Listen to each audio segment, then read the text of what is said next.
कोई मनुष्य कितना भी बड़ा विद्वान क्यों न हो जाए, बड़ी बड़ी डिग्रियां अपने पास ले लें, परंतु यदि उस व्यक्ति के भीतर 3 वस्तुओं का अभाव है तो वो कितना भी बड़ा ज्ञानी क्यों ना हो जाए, उसको श्री रामचरितमानस समझ में आने वाला नहीं है। 3 वस्तुओं का अभाव जिसके पास है, 3 वस्तु क्या? बाबा कहते हैं, जे श्रद्धा संबल रहिता, दूसरा नहीं संतन कर सार,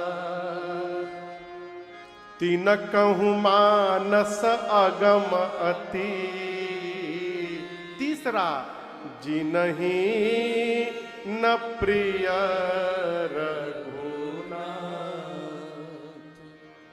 जिस मनुष्य के जीवन में, हृदय में, भाव में श्रद्धा नहीं है,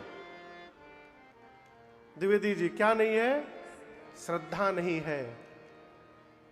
जिसको जीवन में संतों की संगति नहीं प्राप्त हुई है, और तीसरा जो रघुनाथ जी के चरणों में प्रेम नहीं करता है, वो कितना भी बड़ा पढ़ा लिखा क्यों ना हो, उसको ये रामचरितमानस समझ में आने वाली नहीं है। ऐसा क्यों है महाराज? ऐसा इसलिए है कि हमारी श्रद्धा ही विश्वास को जन्म दिलाती है। आप समझिएगा, यदि भगवान कुछ नहीं है, भगवान कुछ नहीं है, हमारा विश्वास ही भगवान है। एक ही मंदिर है, उसमें 2 व्यक्ति जाते, एक चोर जाता है और एक भगत जाता है। चोर मंदिर में जाता है तो उसको विश्वास नहीं है कि ये भगवान है। उस मूर्ख को भगवान में भी पत्थर दिखाई पड़ता है, क्योंकि विश्वास नहीं है।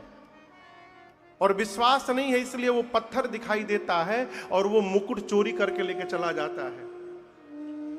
लेकिन उसी मंदिर में जब भगवान का भगत जाता है तो भक्त को पत्थर में भी भगवान दिखाई पड़ता है और वो उनके चरणों में प्रणिपात हो जाता है। क्यों? विश्वास के कारण। ये विश्वास कैसे जन्म लेगा? केवल और केवल श्रद्धा, दूसरा कोई कारण